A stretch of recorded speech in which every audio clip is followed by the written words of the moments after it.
Divirta-se. Cultura é divirta-se. Olá, seja bem-vindo ao Divirta-se, o seu programa de cultura do jornal Estado de Minas. Hoje não estou ao lado de Lucas Lana, ele infelizmente não pôde participar, mas estou animadíssimo com a nossa entrevistada de hoje. Antes de mostrar quem é, eu quero falar um pouquinho dos projetos que ela já participou e acho que vocês vão ficar animados. Vamos lá. Eu tenho aqui Aquários, Baixo Centro, Dia de Reis, No Coração do Mundo, Bacurau, Breve Miragem do Sol, enfim. Vamos ao que interessa. Eu estou aqui hoje com Bárbara Collen, atriz. Seja bem-vinda ao Divirte-se, Bárbara. Querido, prazer estar aqui, para bater um papo, conversar. Eu gosto muito de conversar e é sempre bom quando a gente tem esse convite, assim. É bom mesmo. A gente ficou muito feliz, eu fiquei muito feliz que você topou, que a gente conseguiu essa agenda relativamente rápido aí, no meio da loucura das gravações. A gente vai falar de que você está fazendo. Eu faço uma pergunta para quase todo mundo que vem aqui do cinema, que é, você lembra o primeiro filme que você viu ou gostou? Nossa, o primeiro... Eu não sei se foi o primeiro, mas eu lembro eu muito pequenininha vendo... Eu até esqueci o nome dele, mas era aquele filme dos dinossauros que iam para um Vale Encantado. Acho que é Em Busca do Vale Encantado. Eu acho que é. Não é isso? Esse é o primeiro que tem na minha cabeça, assim, infantil. Foi esse filminho, eu era encantada com ele. Outro dia eu até revi. E foi legal ainda assim? Foi, porque é engraçado, ele tem uma coisa... Tem essas histórias antigas, elas eram boas, né? O pessoal conseguia fazer... Tinha muito menos estímulo, né? Os desenhos de hoje são cheios de novidade, que eu acho que é um pouco o que acontece com os filmes. Mas esse filme tinha um negócio dos pais, os avós ancestrais, ele em busca, né, de encontrar... É um negócio muito profundo, assim, para um filme daquela faixa etária, sabe? Me impressionou. Que legal. Eu lembro muito do Anastasia, né? Anastasia, que era aquela da Rússia, foi um dos primeiros. Nossa, que eu vi. Nossa, mas então você é muito jovenzinho, é forte. porque aquela... Não foi um dos primeiros, mas é um que era de infância. Que era de infância, eu acho que o primeiro que eu lembro foi o ET, o meu. ET... Não, eu fui ver ET muito tempo depois, sabia?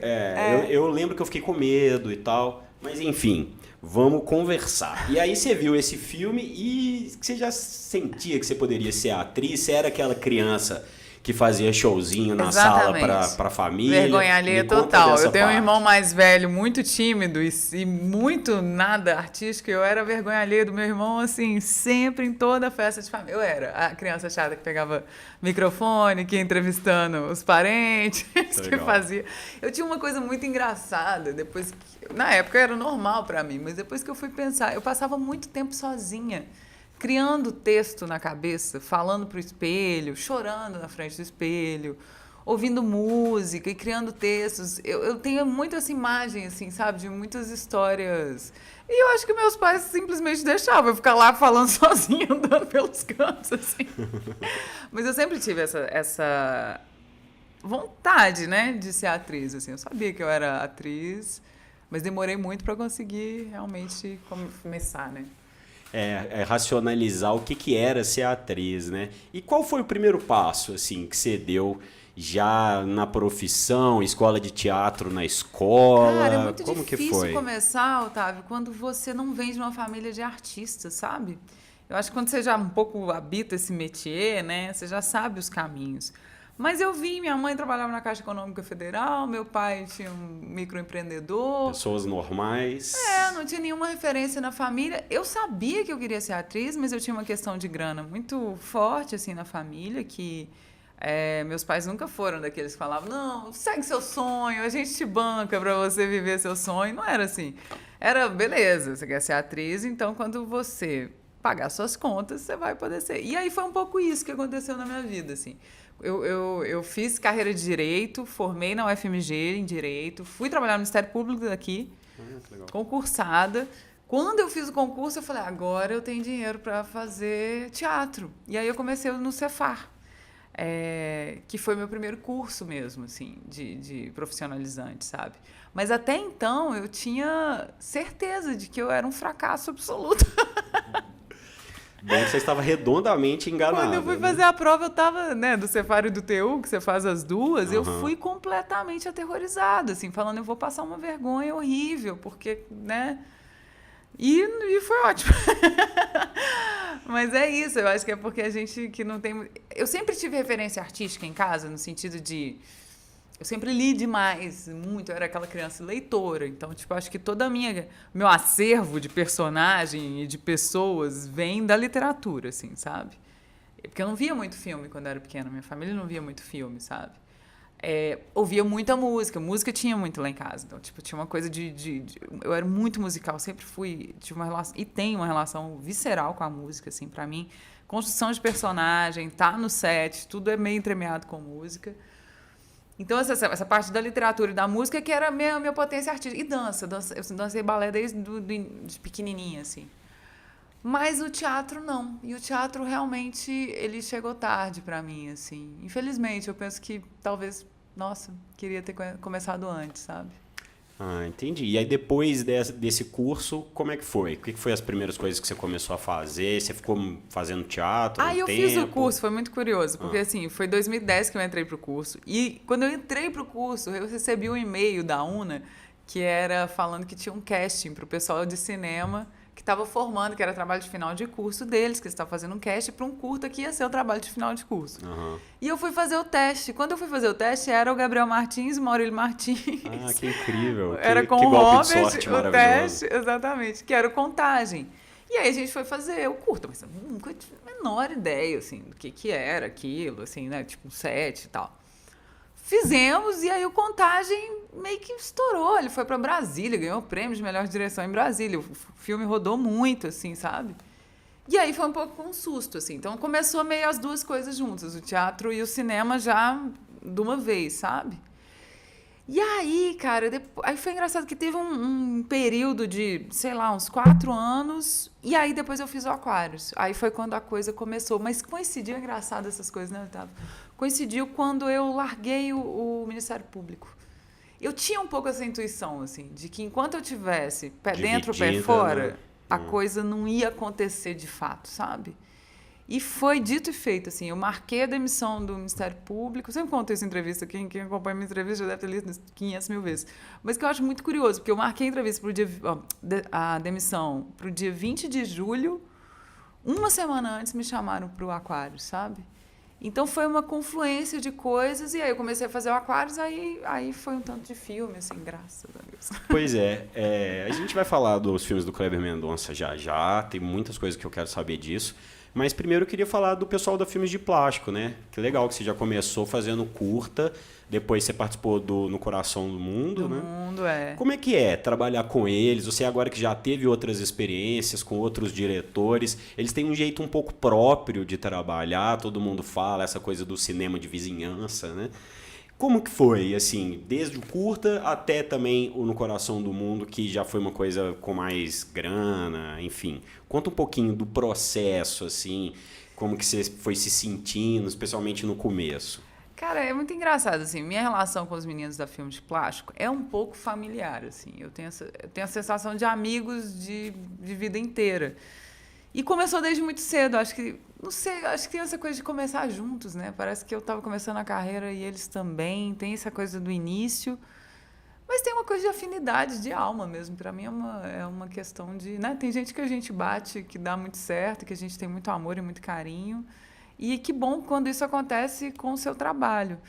Então, quando eu fui fazer o No Coração do Mundo, era um grande reencontro. É muito gostoso quando você já tem intimidade para poder começar um trabalho, sabe, Otávio? Porque uma das grandes barreiras, eu acho, para começar um filme é justamente você ter esse diálogo fluido com quem está te dirigindo, é você estar junto, é ter uma coisa de confiança. Quando isso já existe, o trabalho vai muito rápido, sabe? Eu lembro a primeira vez que a gente ensaiou, estava eu, Robert, Maurílio e Gabito lá em Contagem para a gente fazer o No Coração do Mundo. A gente passou a cena, os meninos começaram a rir e falaram, gente, é isso aí, então vamos tomar um café. E era meio que não tinha muito o que fazer, sabe? E é uma relação que perdura até hoje, assim, né? A gente vai fazendo trabalhos constantemente, assim, a gente está sempre em contato. E é muito lindo, eu me emociono muito de ver... a trajetória deles e de cada um em si. São amigos mesmo, assim, pessoais, e eu realmente estava até conversando com o Thiago Macedo, que é o diretor, e agora eles vão para uma nova sede. Eu estava vendo aquilo e fiquei tão emocionada de falar, nossa, o que a gente conseguiu, né? Porque Minas, a gente tem muitas barreiras aqui, né, no estado, assim, muita gente que sai e a gente continua e tá dando certo, sabe? Sem dúvida. E é massa isso, né? Eu não sabia que você tinha feito curta com eles já no início da sua carreira. Pois foi o Que coincidência inicinho. incrível, né? Assim, doido, né? Confluência massa de hoje, olhando aqui do futuro, né? Duas potências, né? Tanto você como atriz, quanto eles, como esse hub de produções ali, acontecer no mesmo tempo, uma loucura. Né? E nada mais Belo Horizontino do que isso. É muito Belo Horizonte. Não sei, não foi retrasado, acho que foi 2023. Eu e o André, a gente recebeu uma homenagem no Festival de Tiradentes, de cinema. E foi muito emocionante estar com o André, porque a gente subiu no palco junto, sabe? Eu falei, cara, eu não queria receber essa homenagem, de fato, sozinho, porque... E foi isso, a gente dando entrevista e lembrando da trajetória de um e de outro, sabe? É muito bonito mesmo. É uma coisa que a gente pensa, poxa, quando tiver velhinho, né, olhar para trás. A gente aqui eu fico emotivo, porque eu gosto muito do filme de plástico. Acho que realmente tem uma representação do que é ser mineiro aqui do centro, né? Aqui da região de Belo Horizonte, não só de BH, mas disso de Contagem, de Betim, das periferias. Então, muito incrível e acho que uma confluência perfeita mesmo. E eu acho que tem uma coisa, estava engraçado você estar falando, eu pensei aqui, que tem uma coisa que é né, eu sinto isso, eu quero que a minha carreira ela tenha significado, sabe? Eu vi uma vez uma entrevista do Gabito, não sei se foi entrevista ou se foi uma conversa que a gente estava tendo, mas enfim, Gabito falando assim, é difícil você ser coerente na sua carreira, porque muitas vezes você não avança tão rápido, assim, igual as pessoas falam, né? Esse sucesso imediato. E às vezes você vai perder grandes oportunidades financeiras, mas você está tentando ir ali num trajeto de fazer coisas que são significativas para você, que te fazem crescer como pessoa, como profissional, sabe? Então, eu acho que vendo os meninos e pensando na minha carreira até hoje, eu acho que tem muito esse cuidado também, assim, sabe? De querer fazer projetos que te digam, que tenham ressonância dentro do que a gente acredita, na forma de estar no set, na ética profissional, na forma de relações com cada pessoa que está ali no trabalho, sabe? Essa questão de valores mesmo, sabe? Que às vezes parece um negócio que está meio... Nossa Senhora, hoje em dia é difícil de falar, né? Foi usado o termo meio desgastado, né? Digamos assim. E tudo é tão rápido, né? E você tem que ir nessa onda e parece que vale tudo. Falando em vale tudo para isso. Então, quando você tenta manter ali uma carreira, né? Uma história mais coerente com você e com o que você acredita, é isso. Acho que vai, às vezes, parece que vai mais devagar, mas vai mais profundo também, né? Vai num lugar mais íntegro, eu acho. Legal. Eu já vi uma entrevista sua falando que no início você sentia que você não estava nos padrões, que você fazia cinema, principalmente por coisa dessa questão de aparência e tal, talvez não tivesse tão à vontade. O que acontece com isso? Assim, como foi que você ou superou isso, ou essa introdução te ajudou de alguma forma a passar por cima disso? Eu acho, Otávio, primeiro tem uma questão racial, né? A gente viu uma mudança muito grande, assim, de 2010 para cá. Eu acho que os meninos da Filmes de Plástico, é bom a gente estar falando deles, tem muito a ver com isso, sabe? Porque, por exemplo, o primeiro personagem que eu fiz que era um curta, que era a Rose, era uma mulher que tinha subjetividade, que tinha desejo, que se colocava, que traía o namorado, que falava, que acontecia. Então já era uma figura super potente, assim. Essa personagem veio com os meninos que também eram pretos, né? Que vêm de Contagem, que tem uma outra... já vinham de um outro lugar. Então, acho que isso aconteceu no mercado audiovisual e tem acontecido. Claro que a gente ainda tem muito que avançar, mas em 2010 não tinha tanto. O que você via eram meninas super padrão, brancas, lindas, né? Cabelos lisos. Para ser artista de cinema, para mim, eu tinha que ter essa aparência. Ou, no máximo, que eu ia conseguir era tipo um papel meio estereotipado. Enfim, eu não me via realmente representada, sabe? Eu acho que é porque parece pouco tempo, né? 15 anos, quando você fala assim, de 2010 para cá, tem 15 anos. Mas esses 15 anos foram muito, profundamente revolucionários, assim, na construção do nosso audiovisual, principalmente em termos de diversidade e dos pretos também estarem em lugares que, né, de seres universais, né, e não como o outro, como minoria, como minoria, tipo. Exatamente. Então acho que eu tive sorte de nascer e de estar nessa geração nesse momento. Acho que foi isso que principalmente mudou. Mas acho que ainda tem uma sensação de inadequação muito grande. É muito difícil você vencer isso, sabe, Otávio? Porque você pequena já tinha, desde pequena, uma coisa numa autoestima de não se ver, de se achar feia, de saber que você tinha que prender seu cabelo. Tipo, eu ia fazer teste para audiovisual, eu lembro disso. Teste de publicidade, alguma coisa assim. Eu fazia escova no cabelo. Imagina, hoje em dia é impensável isso. Mas era isso, para ficar bonita, né? Então, assim, tem umas marcas que ficam desde quando você é pequena que é difícil romper com isso internamente. Eu acho que é uma luta diária para mim, é uma coisa que eu tenho que me colocar. É claro que quando a gente vai tendo novas referências, né, de belezas e de pessoas e de potências, a gente se expande também e a gente se afirma e ganha passa força. Até por isso, né? Tudo que você vê, né, especialmente quem cresceu, né, na década de 80, tudo que a gente via era gringo, branco, loiro. Sim, paquita, então né? Até a nossa referência está deturpada nesse sentido do o que é bonito para mim, valor, o que né? é que tem valor e tal. Não, esse momento que a gente está vivendo, que a Globo estava com 3 novelas, com 3 protagonistas mulheres pretas, assim, era um negócio que, poxa, eu fico imaginando que forte que está sendo isso para essa geração que liga a televisão agora, essas menininhas de 5, 6 anos e que falam, pô, a heroína dessa novela sou eu, né? Que a gente não teve essa... É a moça do tempo, né? A gente, eu lembro quando a Maju apareceu, né? Uau, nossa, representatividade master de, tipo, ter uma jornalista negra. Uma jornalista. Então, enfim, 15 anos, realmente muita coisa, especialmente de 2010, 2013, né, com aquela confusão do Brasil. Acho que aquilo também trouxe novas pautas, assim, e de alguma forma. Mas, enfim, vamos dar um passinho para trás, voltar aqui. Você caiu, então, nas graças da Filmes de Plástico, o que é muito legal, já desde o início. E depois do Kleber Mendonça Filho, né? Você foi fazer o Aquários. Como que foi? Como que ele te achou? Você mandou? Conta a história de como vocês se conheceram. Foi muito engraçado. Essa história do Aquários é muito boa, porque uma amiga me mandou pelo Facebook, assim, falando, tá rolando esse teste, vai lá. Aí eu olhei, já tinha passado o prazo para poder fazer o negócio, mas eu mandei assim mesmo. E quem estava fazendo a produção de elenco é o Marcelo Caetano. E o Marcelo Caetano veio para Belo Horizonte. Eu fiz o Belo Horizonte era a última cidade, eu fiz o último teste de Belo Horizonte. O último teste da última cidade fiz. E aí terminou o teste, ele olhou para mim e falou assim, porque eu fiz para uma outra personagem. Ele olhou e falou, acho que você poderia fazer a protagonista mais jovem. Você animaria a cortar o cabelo? Eu falei, claro, vamos lá. E aí meio que ficou isso, assim. Aí passou um tempo, eles fizeram um primeiro contato, eu fiquei morrendo, né?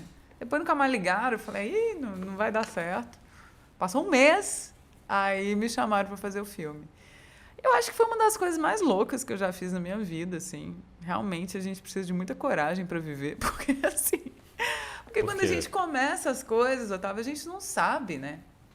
A gente vai no escuro e tipo, era muito grande aquilo. Era estar num set profissional de um longa, era o meu primeiro longa. Um set já com uma equipe de, sei lá, de 100 pessoas para fazer Sônia Braga jovem, com o Kleber Mendonça. E eu, assim, muito... Cara, síndrome da impostora era mato, né? Tipo assim, que eu saí do Ministério Público ontem, gente. É claro que foi um equívoco me botarem aqui. Mas tem uma coisa muito intuitiva também, sabe? Que é a beleza dessa profissão, assim. Que é uma coisa que, sei lá, eles falam que a gente nasce, né? Quem é ator vem com uma coisa... Eu acho que é isso. Um pouco você segura na sua intuição, no seu instinto ali e vai com coragem. Eu lembro muito isso, assim, sabe? Que foi essa beleza e de ir e encontrar uma equipe muito querida, assim, um pessoal que me abraçou muito e ser muito mais gostoso e fácil do que o meu medo estava me falando que seria, sabe? Eu tenho muito prazer de estar na câmera, assim, sabe, Otávio? É um negócio que nem sei te explicar. Você assim. se diverte, assim? Eu tenho prazer. Coloco uma câmera na minha frente, é um negócio que me dá uma... Não sei, é uma relação meio até sensual, assim. Eu tenho uma coisa... E é isso, sabe? Eu lembro dessa câmera e aí o Kleber falando, vamos fechar nela, vamos fazer esse plano fechado nela. Aí botava a câmera mais perto e falava, agora ficou mais gostoso ainda, sabe? Tipo, é um negócio que é meio maluco mesmo, assim, sabe? De gostar mesmo da coisa. Que legal. E aí tinha direção, quem fazia a direção de atores era o próprio Kleber, tinha uma preparação de Teve a preparação antes. com a Amanda Gabriel, mas eu nem fiz tanto a preparação.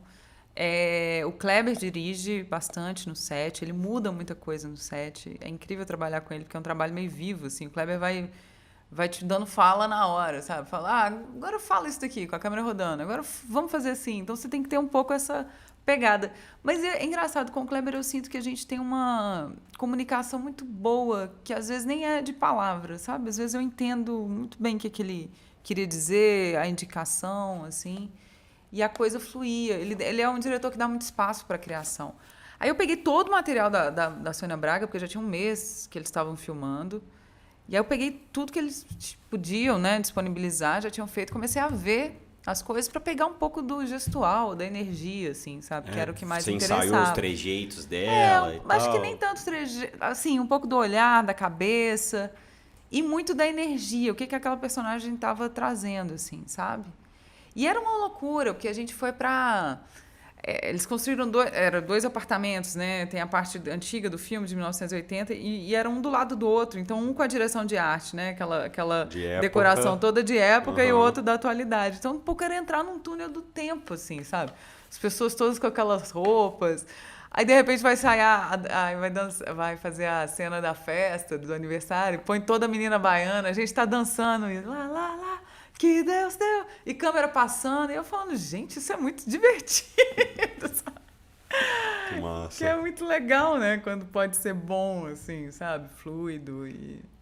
assim, você deu sorte de pegar pessoas que realmente são muito incríveis, né? Não conheço todo mundo aí da área, mas todo mundo fala realmente, tanto da questão do filme de plástico, nessa coisa mais... humana e de, né, focar, às vezes, na alma dos personagens. Sim. Ali, nas dores, e no ambiente às de vezes. Set também, eu acho que tem muito a ver com o ambiente de set, sabe, Otávio? O Kleber, especificamente, ele consegue uma coisa que é incrível, assim, de ver que ele deixa toda a equipe completamente apaixonada pelo filme. Então, todo mundo que tá ali quer muito contar aquela história. Eu não sei como é que o Kleber faz. É uma coisa... É um talento mesmo, assim, um sabe? Storyteller nato mesmo, né? Cara, ele chega e quando você vê, você tá totalmente rendido à história dele, assim. Você quer fazer aquilo e todo mundo quer muito, com muito sangue no olho. Então, isso gera uma coisa no set, de uma energia, de uma potência, assim. E eu acho que é um set também que todas as equipes se veem muito contempladas, sabe? Acho que o Kleber, ele tem esse... poder de ouvir as pessoas. Então, quem tá diretor de arte vem, ele ouve, ele altera as coisas, ele incorpora coisas a partir do que os outros estão falando. É uma sabedoria mesmo de tocar equipe, assim, sabe? Que eu acho que é uma das características de direção que são as mais necessárias, que é um pouco essa inteligência emocional de lidar com um grande grupo, né? Que não é fácil. Às vezes você tem muito talento como... cineasta, você tem muita bagagem, você sabe o filme que você quer contar, mas você não tem facilidade de gestão de equipe mesmo, sabe? E aí o set não vai tão bem. É muito curioso isso. E no Aquarius foi bem um período político que o Brasil estava vivendo, né? Pós questão do Temer ali, né? Do pós-golpe, aquela coisa. Quando a gente foi para Cannes com o filme... isso que eu ia falar mesmo. Tava no processo de impeachment da Dilma, né? Pois é. Teve um timing, tanto o Aquarius quanto o Bacurau, eles tiveram um timing de estreia assustador. Porque, oh meu Deus, 2016, a gente já estava achando que aquilo já era o fim do mundo, né? Mal sabíamos. Verdade. Que ainda muita coisa viria. Mas, assim, eu lembro da gente estrear em Cannes, teve o ato político lá no Tapete Vermelho, né? A gente estava vivendo... E era a história do Aquarius, essa mulher que resiste, né? Resiste à especulação imobiliária, é uma mulher... É lindo isso no filme também, né? Ter uma protagonista como a Sônia Braga, que está em 95% das cenas do filme, que realmente pega a história pela mão, assim, né? E aí todo aquele contexto que a gente estava vivendo, assim, foi muito forte. E aí você acha que isso, na sua visão, impulsionou o filme, atrapalhou o filme? Como que você vê, assim? Eu acho que impulsionou, Otávio. Eu não acho que quem fosse de direita, extrema direita, iria no cinema de todo jeito para ver um filme como Aquários, entendeu? E dentro da galera que estava muito inconformada com aquele golpe de Estado que estava acontecendo, independentemente de partido político, né? Tinha gente que ainda tinha noção de que aquilo era uma agressão à democracia, que aquilo não podia estar acontecendo. Aí essas pessoas ficaram curiosas para poder ver o filme e acabou sendo visto por muita gente, assim. Então, eu acho que impulsionou, acho que foi muito ataque que a gente sofreu, né? Eu lembro que era uma época também, acho que agora está um pouco diferente isso, mas é aquela época do ataque ao artista, né? Que falavam da Lei Rouanet. mamar na teta da Lei falácia, Rouanet, nossa. e que os artistas eram pessoas corruptas e que eram pessoas ruins. Então, estava muito a nossa imagem artística estava muito atrelada a gente exploradora, né? E isso foi muito triste, assim, constatar o tanto que estava naquela época. Mas, por outro lado, também, eu acho que o Brasil está passando, esses últimos anos parecem que estão sendo muito terríveis, mas um pouco eu me questiono tanto de coisa que simplesmente está vindo para fora, sabe? De um país que sempre foi extremamente racista, extremamente misógino, extremamente patriarcal, escravocrata, né? Enfim, com todas essas questões, de repente as coisas vêm para a luz.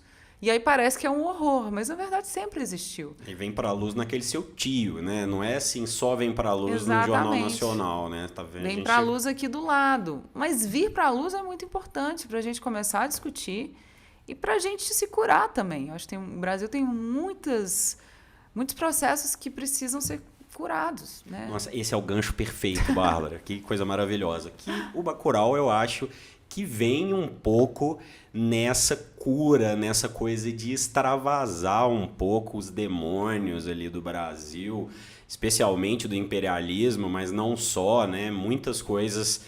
É um filme que traz muitas camadas se a gente estiver buscando essa interpretação, né? Então eu queria que você me contasse. Aí você fez o Aquários, ficou amiga do Kleber, do pessoal todo. E aí quando veio o Bacurau, assim, ele te mandou um roteiro, ele falou, porque eu já ouvi outros relatos, até dele próprio, que inicialmente eles achavam aquele roteiro uma doideira, uma coisa meio de filme da Band, de madrugada, né? Meio gore, meio sci-fi esquisito, e que nem eles próprios estavam tão seguros. Como que foi isso? Como que você foi convidado? Como que você leu o roteiro? Me conta um pouco dessa parte. Cara, Bacurau já foi convite mesmo, assim, Marcelo Caetano fez o primeiro contato e aí falou, não, então, Kleber escreveu esse personagem já pensando em você, vou te mandar o roteiro. Eu quase caí pra trás, né? Porque era um pouco aquele... Quando eu recebi essa mensagem, foi muito engraçado, sabe, Otávio? Foi aquele momento da vida que você fala, minha vida vai mudar. Sabe? Foi um negócio... Eu lembro que eu sentei no chão, eu chorei, assim, e falei, cara, minha vida vai mudar com esse filme. E quando eu li o roteiro, eu já sabia que ia ser um grande filme. É um negócio que estava ali, era um roteiro muito diferente. Era meio estranho mesmo, né? Super estranho. Mas justamente por isso eu falava, cara, esse filme vai ser bom. E eu acho que a gente já começou a gravar, todo mundo entrou no Bacurau muito nessa pegada, assim, de a gente tá fazendo um puta filme, esse filme vai ser foda. Como é que foi? Vocês foram pra lá, teve uma preparação Cara, foi um processo no lugar? longuíssimo, assim, porque... Conta aí um pouco, desde os primeiros momentos. Eu fui pra Recife assim. em janeiro, a gente começou a preparação lá, depois eu fomos pro sertão, eu fiquei de fevereiro inteiro, março, abril inteiro, voltei em maio, foi 3 meses no sertão, direto. Foi o processo de imersão mais profundo que eu tive, assim. Mudou tudo na minha vida. Eu voltei de lá, eu estava morando fora, voltei, divorciei. Foi um negócio muito louco, assim, porque realmente mudou minha estrutura. Porque era um filme de muita gente, eram 40 atores o Bacurau. A gente tinha aquela vivência. Então, a sensação que eu tinha, parece um pouco místico isso que eu vou te falar, mas era exatamente o que eu vivia, assim. A sensação que eu tinha que, à medida que a gente ia gravando o filme, aquele povoado começava a existir, sabe? Bacurau começava a existir em um outro nível energético, assim. Parecia que a gente estava plasmando, de fato, uma outra realidade que existia por si, assim. Era muito forte, tanto que tinha cenas que acontecia que eram cenas de muita gente. Tem uma cena especificamente que a gente fazia a marcha para fora do povoado, que eu olhava para trás para ver as coisas. Aquele momento assim coletivo tinha uma força ali que estava guiando aquele grupo e que parece que contando pra gente o que precisava ser feito, assim, sabe, nas cenas. Um negócio muito louco. O Bacurau foi um negócio meio diferente. Assim, o sertão é muito poderoso, sabe? O sertão, ele tem uma coisa de uma força mesmo, assim. E muitas histórias, né? Porque a gente estava... Bacurau tem muito de cangaço e eram histórias da região, então tinha muitas histórias que estavam aparecendo ali no filme que já tinham sido vividas, né? Por aquelas pessoas em outros momentos também. Então, acho que tem toda essa força também ali do lugar, daqueles ancestrais que já estavam ali, de histórias que já tinham acontecido e tal. Então, isso um pouco para te falar da força que foi a filmagem. Ninguém estava ali, estava fazendo um job, sabe? Nenhum ator foi falando, eu vou fazer um trabalhinho aqui. Não tinha essa história, sabe? E aí, foi muito emocionante terminar, foi muito difícil voltar para mim. Acho que foi o processo mais difícil de retomada da vida, assim, porque chega uma hora que você está completamente imerso naquele outro contexto, assim, sabe? Vamos parar tudo, montar uma Hollywood aqui no meio do sertão. Vamos viver disso daqui, gente. Mas isso aqui é muito mais legal, porque é muito intenso, né? A coisa de filmar e de você viver outras vidas, quando é bom aquilo ali, é muito intenso e muito mais divertido e muito mais gostoso do que a vida normal, que você sai pro sacolão e compra não sei o quê. Eu lembro que eu voltava para casa, eu olhava para a cozinha, eu ficava assim, como é que eu faço mesmo, gente? Como é que é cozinha aqui? Tipo, totalmente descolada da realidade, assim. Foi muito, muito intenso, assim. E aí depois, quando veio a estreia, que aí foi estrear em Cannes, e foi muito lindo, porque a primeira vez que eu fui para Cannes foi com o Aquários. E fui muito com medo, deslocada, não entendendo nada daquilo ali e tal. Quando eu fui para Bacurau, eu já sabia como acontecia, né? Qual que era o esquema de Cannes. Então, estava mais tranquila nesse ponto. E fui com os amigos todos, né? Foi muita gente. Então, era uma festa. A gente estava ali num carnaval recifense de comemoração. Foi muito gostoso ter a estreia ali. Aí aconteceu a estreia ali. Aí vem a estreia do Brasil, que foi assim, né? Aí foi uma loucura, porque todo mundo via, todo mundo, né? Tipo, gente indo 10 vezes no cinema pra ver. Eu vi umas 7 vezes, ou até mais, Bacurau. E todas as salas de cinema que eu tava, quando vinha a cena do Bacamarte, do Carlão, o povo levantava e era uma catarse no cinema, o povo aplaudindo, um grito que saía, assim, das pessoas, sabe? Muitas mensagens do pessoal muito emocionado. Era um negócio que me impressionou muito. Eu não tinha dimensão de que um filme pudesse ser um fenômeno coletivo como foi Bacurau, assim. É perceptível para quem assiste, eu acho, que tem uma coisa diferente acontecendo ali, né? É uma entropia e a próprio jeito que o roteiro vai é um pouco inesperado que o filme... que a gente aquilo que você falou no início, né? A gente é treinado para ver as coisas por um lado, né? E a gente que vê o filme americano, né? O tempo todo, desde pequeno, vendo filme americano, acostumado com os heróis brancos indo lá, sei lá, matar índio, esse tipo de coisa. E ali, do nada, o filme vai achando que é isso aqui e, de repente, cara, aí a galera tá, né, se reunindo ali para salvar a cidade de um jeito que você não espera, né? E aí, para quem vê, realmente acho que teve esse momento de catarse, ainda mais com isso da política que a gente estava falando no Brasil. E aí você sofreu hate nessa parte, chegou sim. nesse momento, assim, dessa coisa mais agressiva relacionada à política? Sim, tinha muita gente, né, que criticava. Mas é engraçado, quando vem o hate de gente que você sabe que, enfim, não tem menor... Assim, né? Gente que eu não prezo pela opinião, que eu, enfim, pode achar o que quiser. Aí é um pouco que não tem muito a ver, sabe? Assim, não é um negócio que eu ligo muito, não. Eu só simplesmente ignorava e vambora. Que bom que tá incomodando, assim. Que se tá incomodando é porque a gente chegou num ponto importante. Com certeza as pessoas que foram falar bem e enaltecer o filme foram muitas. Né? Muitas. É porque eles sabiam a força que a gente tinha. Eles sabiam a força política que aquilo tinha naquele momento. Até hoje eu fico me perguntando tanto que aquilo realmente não influiu depois, no até a gente cenário, tá agora, sabe? Porque, cara, essa galera de extrema direita sabe que a arte é uma arma muito potente, sabe? De resistência. Porque a arte, ela vai no coração das pessoas. Não é na mente. Você não tá num discurso político frio, né? Porque às vezes você tem ali um partido de esquerda que vai estar ali num discurso que não vai chegar na cabeça, mas às vezes não chega no coração. Um filme chega no coração, sabe? O personagem, quando você tem empatia com ele, você torce por ele, que é um pouco o que acontece muito, né, com as novelas, assim, você põe a primeira mulher trans na novela, poxa, aquela mãe que tem uma filha trans começa a olhar para a filha diferente porque aprendeu a amar aquela personagem, sabe? Tem uma coisa de amor mesmo, que vai no coração das pessoas. E quando vai nesse lugar, é muito forte, sabe? Eu me emocionava muito nas sessões do Bacurau, porque eu sentia isso. Eu falava, a gente tá chegando na sensibilidade das pessoas, para elas poderem criar energia, para ter força para ação. Era uma época que a gente estava muito apático, sabe? Apático, impotente, sem saber para onde ir, sem saber o que fazer. E, de repente, você está em grupo. Porque o cinema é uma experiência coletiva, né? Assim como o teatro. Você se junta com outras pessoas naquele espaço. E a coisa do coletivo é muito potente. Um dos problemas nossos na atualidade é justamente estar cada um numa casa mesmo.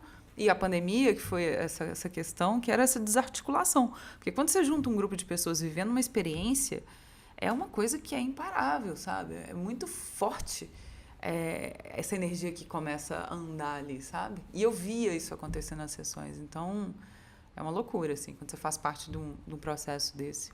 E você falou que, né, que tentou buscar um sentido, né, para a carreira, alguma coisa assim.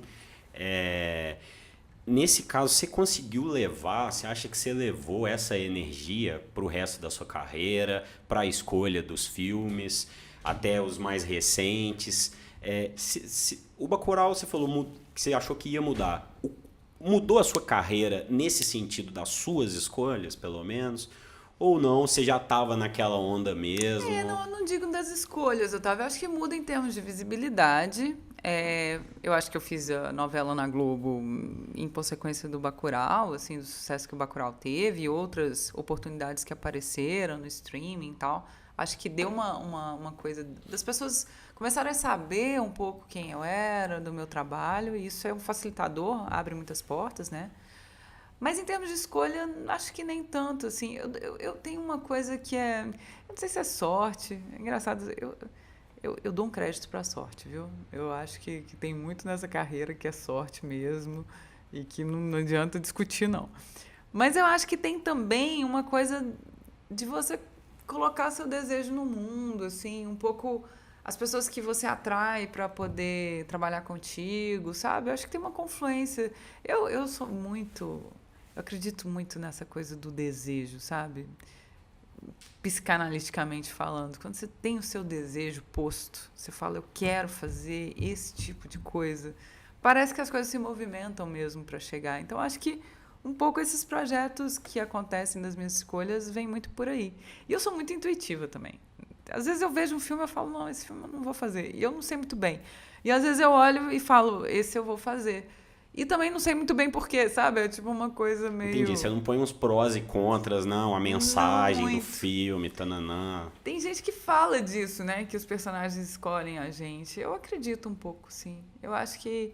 Eu lembro um filme, Fogaréu, que eu tenho uma amiga que é primeira AD, e ela ia começar o processo do Fogaréu, e aí ela falou, era 2018... Aí ela me contou, eu falei, engraçado ela tá falando que vai fazer esse filme, porque eu que vou fazer esse filme. Olha que loucura, assim, em 2018. Eu fiz o filme mesmo, mas em 2019. Em 2018 eu não tinha nenhum indício de que eu ia fazer aquele filme, não tinha recebido nenhum convite, nem nada. Mas tinha uma coisa de uma intuição, assim. Às vezes acontece isso comigo, é um negócio meio maluco. Tá, e como que foi na TV? Você citou novela, tal, essa entropia do Bacurau, de estar no meio do sertão.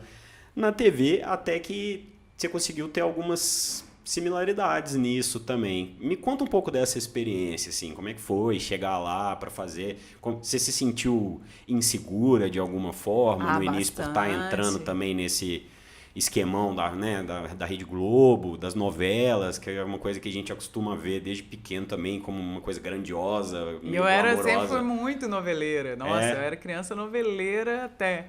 Mas eu não ia muito no sonho, não. Acho que o que mais me dava insegurança era da questão da linguagem, porque de fato é uma outra linguagem, né?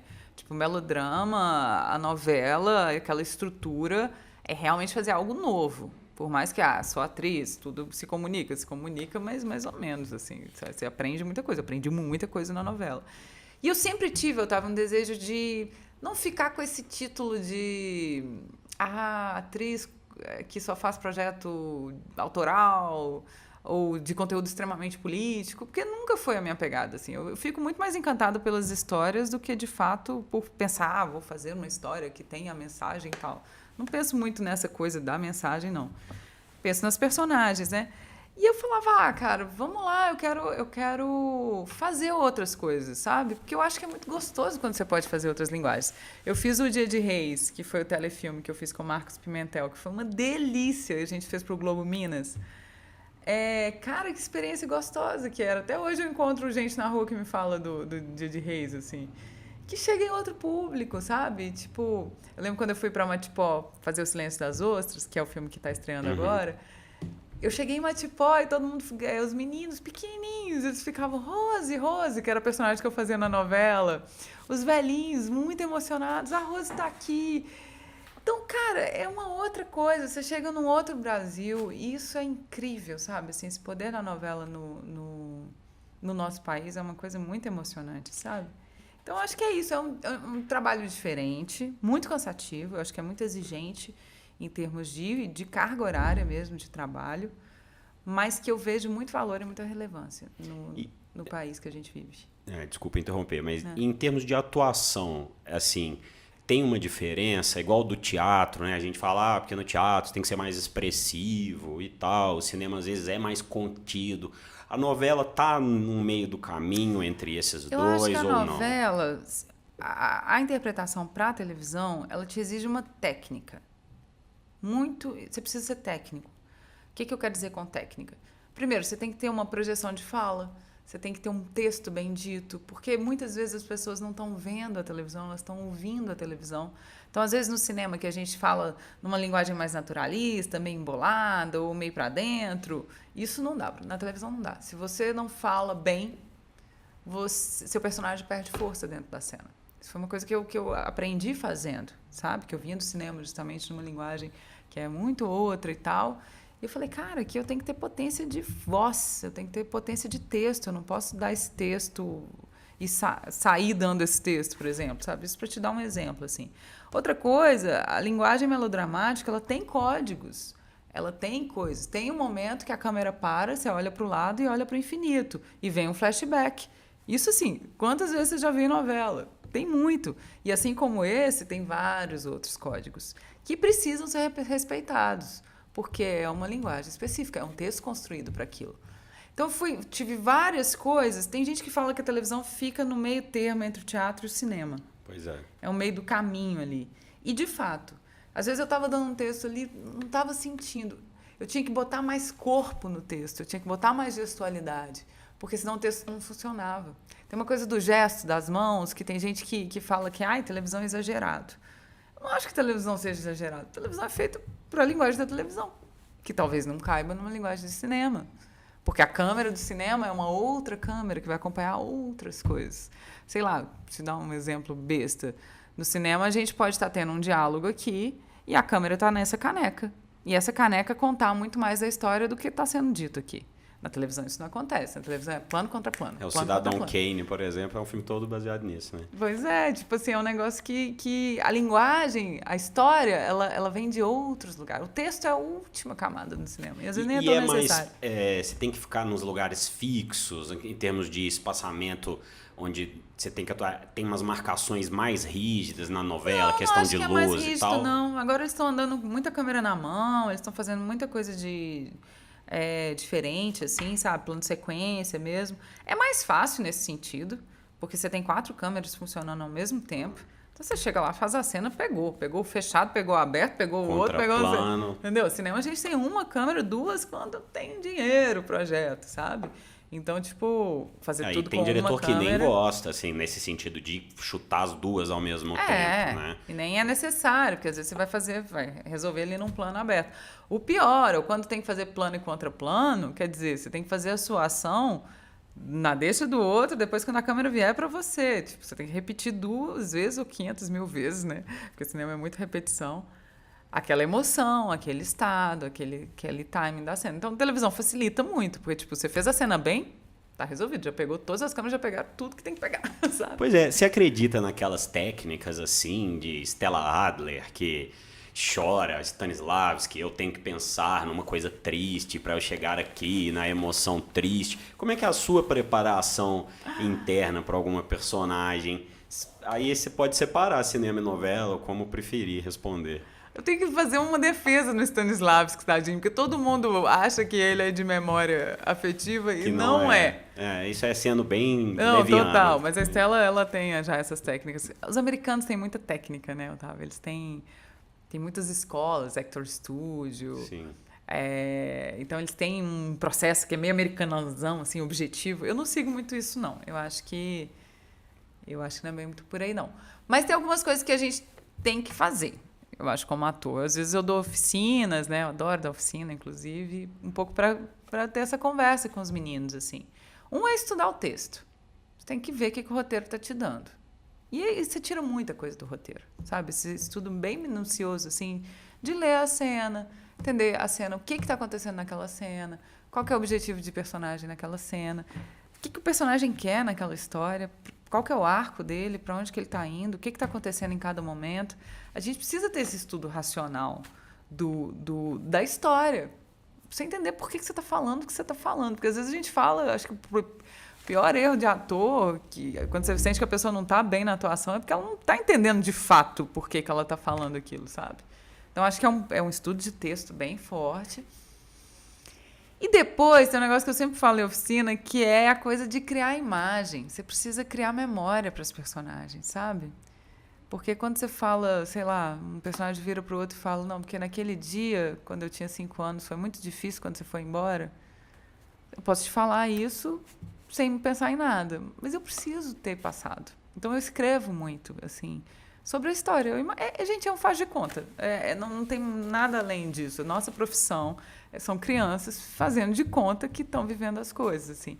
E para fazer de conta, você precisa lembrar, sabe? Você precisa ter um lastro. Tipo assim, no Bacurau mesmo, vamos pegar, que era Dona Carmelita, minha avó. Dona Carmelita, eu só via ela no enterro. Mas eu criei toda uma história de que era minha avó na minha vida, de como que era, o que foi meu pai, quando foi que eu saí, não sei o quê. Que são essas histórias que vão dar chão, né? Depois para você poder botar a imagem na lembrança, ou botar subtexto na coisa, né? Eu sinto que às vezes o pessoal vai muito vazio, assim, para os personagens, e cinema precisa de subtexto, porque cinema é olhar, né? Cinema é um negócio que pega mais o que você está pensando do que qualquer outra coisa, sabe? Bom, eu acho que para chegando mais para perto do fim aqui, o diretor já está me avisando ali o horário, mas eu sou um pouco rebelde. O nosso orçamento aqui, enfim. Mas eu queria que você falasse um pouco do Silêncio das Ostras, né? Que a gente aqui viveu essas tragédias ambientais relacionadas à mineração, e esse é um filme muito forte nisso, né? Como que foi para você que, né, é mineira, está aqui, como que foi fazer um filme sobre essa questão das questões de Brumadinho e Mariana? Então, Otávio, era o que eu estava te falando, assim, o que me pegou a primeira vez que o Marquinhos me contou, é o Marquinhos Pimentel, né, que dirige. Sim. Quando ele me contou o argumento pela primeira vez, o que me pegou mais não era sobre um tema forte político como mineração. Não era sobre isso. A Kailane me pegou. A Kailane me encantou. Assim, a personagem é muito linda, sabe? Ela é incrível. Ela tem uma outra introspecção. Ela se conecta com o mundo de uma outra maneira. E é uma mulher, né? Uma mulher sendo massacrada. Tem uma muito bonita na hora que fala, né? Que chegou no mar. Aí dá uma pausa, assim, né? Fala, pô, a lama foi até o mar, chegou lá. E aí tem essa pausa da personagem, assim, que você vê que aquilo deu uma impactada, e isso é bonito, assim, deu até uma arrepiada aqui de lembrar. É lindo, assim, porque ela é uma personagem muito linda, assim. Então, quando era para contar a história dessa menina que cresce numa vila de operários, que tem um pai, né, que sofreu derrame, a questão da mãe que ela vai vivendo, que a mãe é outra mulher que tem uma história totalmente despedaçada, né, e massacrada pelo mundo. Todo mundo que vai embora. Eu falei, poxa, essa história é uma história muito forte, diz de abandono, mas diz também de uma mulher que se ressignifica, né? Tipo, ela vira uma grande resistente, ela segue o caminho da lama depois da ruptura e ela resiste, né? Então, essa história em si me pegou muito. Aí vem a questão da mineração, que é Minas Gerais, está no nosso nome, né, gente? Minas Gerais. Todos os traumas, eu acho, do nosso estado vêm dessa questão, assim. E 2 rupturas sucessivas foi um negócio que deixou, acho que todo mundo muito, não sei, foi um negócio, para mim, foi brutal. Foi brutal. Quando aconteceu a segunda, eu falei, não é possível. Não é possível que eles matam um rio e nada acontece, né, assim. E isso está muito forte no filme, porque tem umas imagens de arquivos, né, que é daquele momento que acontece a ruptura das barragens.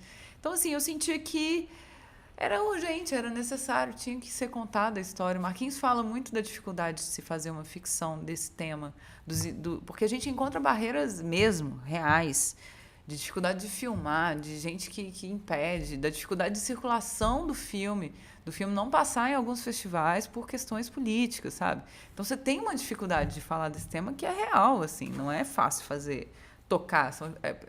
São escalas de poder muito grandes dentro do Brasil, principalmente aqui dentro de Minas Gerais, assim. Mas, ao mesmo tempo, eu acho que é uma história que eu vejo o Silêncio das Ostras mesmo sendo visto daqui a 30 anos como uma peça de um arquivo da nossa história, assim, sabe? Eu acho fundamental. Acho um filme fundamental para tudo, para esse retrato, pensando no cinema como um retrato do que a gente vive em cada tempo. Eu acho que o Silêncio das Ostras, para mim, vai ser um clássico de um retrato. E o filme é lindo, né? O filme é muito bem filmado, assim, uma imagem, uma fotografia incrível, trabalho de som, direção de arte, sabe? Eu acho que é um filme de uma qualidade visual e técnica dos atores. Eu acho um puta filme. Tá aí em cartaz, gente, vocês têm que ver. Pois é, imperdível, Silêncio das Ostras, vamos ver, cinema nacional tá em alta.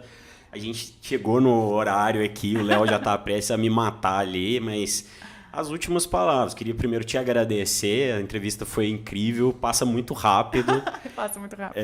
E queria que você falasse um pouquinho do que você tá fazendo agora e o que a gente pode esperar de você aí nas telinhas, nas telonas, nas telas, onde for. Então, agora, nesse momento, eu tô fazendo um filme com o Ricardo Alves Júnior, que chama Professora de Francês, protagonizado por Grace Passot, nada mais, nada menos que Grace Passot, maravilhosa. É um filme muito forte esse daqui. Eu acho que daqui a pouco a gente vai estar aqui conversando sobre ele, porque é um filme de um elenco assim, incrível. Estou muito empolgada com esse projeto.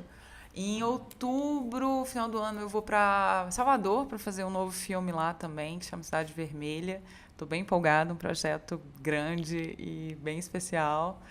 E são os que eu posso falar por enquanto. Tem uns que a gente tem que manter segredo.